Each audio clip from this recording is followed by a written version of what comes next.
Bonjour à tous, j'espère que que cette vidéo va vous trouver en bonne santé. Je vais vous parler aujourd'hui d'une chronique qui s'appelle Créer, quelle drôle d'idée.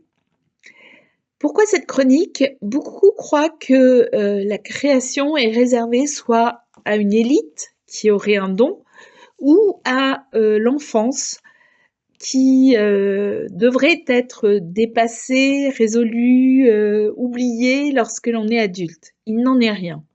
Si vous regardez l'analyse transactionnelle ou écoutez l'analyse transactionnelle, l'enfant qui porte la création est l'un des 3 étapes du moi.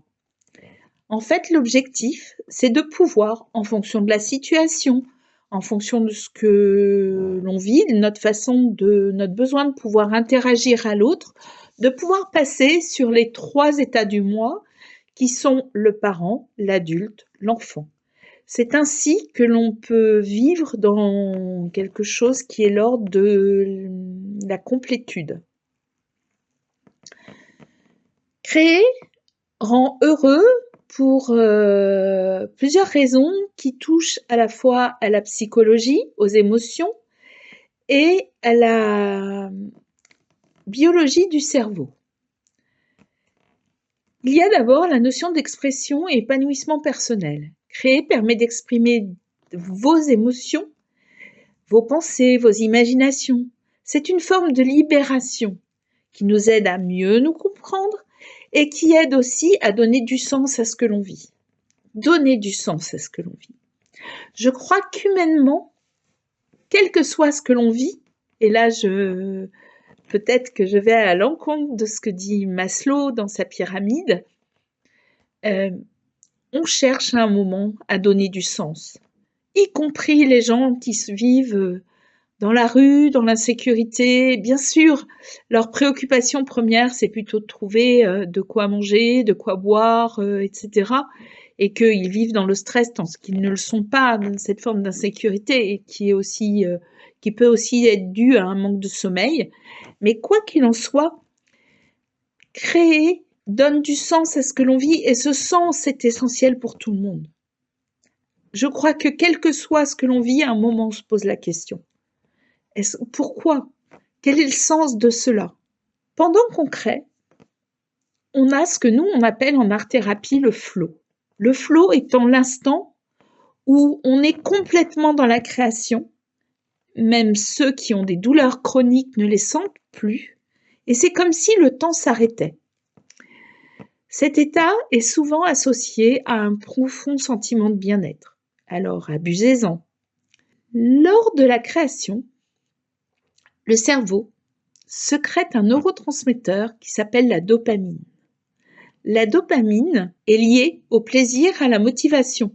Quand on se dépasse, quand on crée quelque chose après un gros effort, le cerveau sécrète de la dopamine et on est satisfait de soi.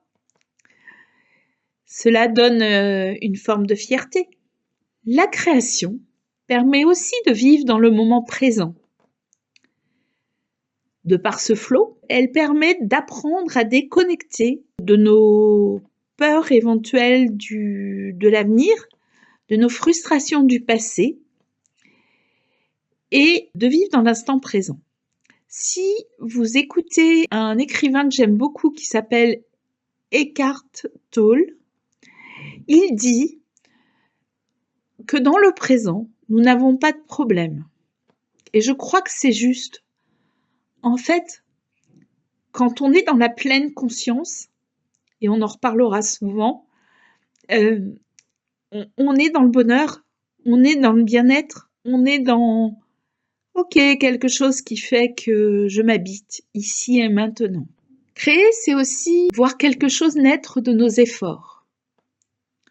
Que ce soit en peinture, en modelage, en écriture, en collage. Obtenir un résultat, c'est se concrétiser, c'est donner un sentiment d'accomplissement, de fierté.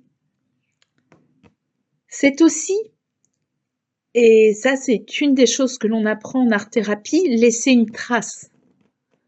Notre création concrétise ce que l'on est. Vous l'avez compris, on en a parlé un peu avec la dopamine. Les activités créatrices aident à canaliser le stress et les émotions négatives. Du coup, elles aident à mieux gérer les émotions négatives. Parlons maintenant de la connexion et du partage. La création, peut-être, est souvent le point de départ d'un échange. Si on parle d'un peintre ou d'un sculpteur, ce sera lorsqu'il va exposer éventuellement, qu'il va échanger sur ce qui l'a amené à créer ainsi et ce qu'il a créé.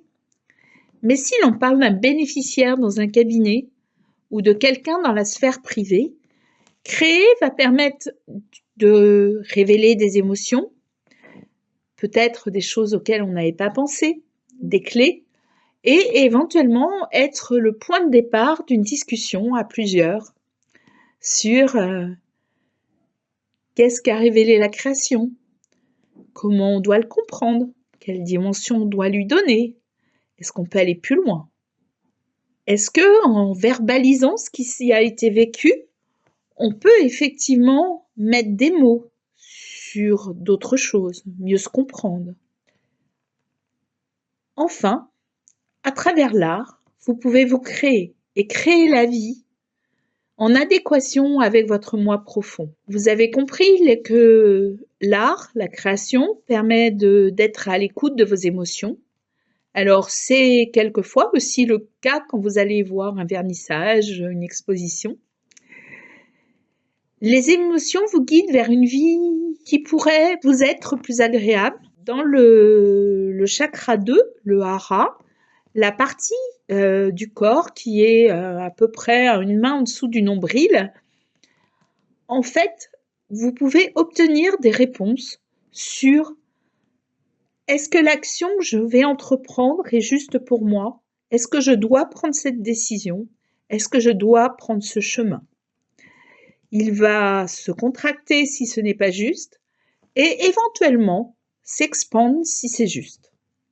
Mais en tout cas, se contracter si ce que vous faites n'est pas juste pour vous. La création, c'est aussi un moyen de comprendre ses croyances limitantes. Je referai une chronique dessus parce que c'est un sujet super important. Mais en bref, nous parlons aussi ici des croyances qui font que vous vous projetez ou pas dans la société. Vous construisez une vie qui est en adéquation avec ce que vous êtes réellement ou pas. Elles ont une importance toute particulière, notamment dans la loi de l'attraction. En fait, ce sont ces voix, ces petites voix, vous savez, qu'on entend de temps en temps alors qu'on est en train de faire quelque chose, ou qu'on prend une décision, ou qu'on va vers quelque chose, qui nous sabotent et qui créent le fait que l'on envoie dans l'univers de la peur, de la colère, de la tristesse, de la frustration. Du coup, elles nous créent une réalité qui n'est pas juste pour nous. Une fois qu'on est consciente de celles-ci, on peut les démonter et nous attirer des moments plus positifs. Je vous donne un exemple. À un moment donné, j'étais à l'Éducation nationale. C'était l'époque où l'Éducation nationale payait encore le chômage de ses agents ou de ses salariés, enfin comme vous voulez, parce que j'étais en CDI en l'occurrence. Et ils ont mis 7 mois à me payer. Vous imaginez dans quelle situation j'étais financièrement au bout de 7 mois. À un moment, j'en ai eu assez. En fait, j'étais une cocotte minute de stress. Il était temps que ça s'arrête. Du coup, je me suis posée et je me suis demandé quelles étaient les croyances qui faisaient qu'aujourd'hui, je n'avais pas d'argent. Écoutez, c'est pas anodin. J'ai trouvé 54 raisons de ne pas avoir d'argent. Dans ces croyances, il y avait ma vie n'a pas de valeur si elle apporte rien aux autres. Si je gagnais de l'argent, je m'éloignerais des gens qui se disent pauvres dans ma famille. Les gens qui ont de l'argent exploitent les autres. Les gens qui, dans la même idée, hein, les gens qui ont de l'argent n'ont pas de valeur.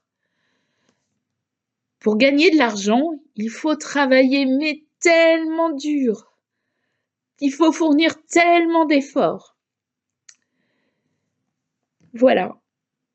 Autant de raisons qui faisaient que l'argent, cette énergie Parce que oui, l'argent est disponible dans l'univers, on en reparlera aussi lors d'une chronique, mais l'argent, cette énergie, ne venait pas à moi parce que je la bloquais, parce que je ne me croyais pas capable de l'accepter.